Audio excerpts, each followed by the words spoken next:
Hi, my name's Erin. I'm getting my PhD at Boston University, but really, I'm just a detective trying to figure out a mystery. How does dirty air mess with our health? It turns out quite a lot. Bad air quality can cause asthma in kids or heart attacks in adults. And here's the wild part. It turns out that where we live impacts our health in ways that we might not even realize.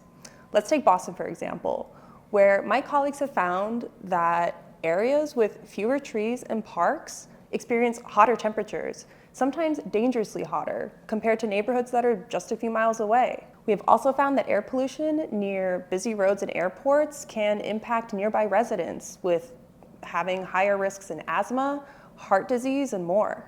But here's the critical and unfair part. These risks are not distributed evenly. In fact, some communities are at higher risk of exposure than others. And why is that?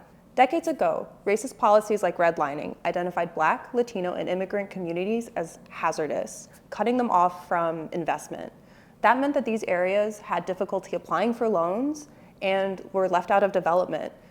Even though redlining was abolished in 1968, these effects are still felt today, in which these areas have higher levels of air pollution and experience hotter temperatures and have fewer resources to do anything about it. So what can we do?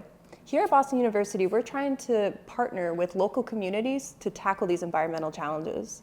This can look like distributing air conditioning units to homes that are in really hot areas of the city, or painting black roofs white, or figuring out where do we put cooling centers. I've been involved in research that has tried to help disseminate and report back air pollution information to study participants so that they can act to reduce their exposures inside their own homes. Our research has been crucial in understanding how and why different communities are impacted, and we are working together to help inform policies that can make healthier and better communities for all.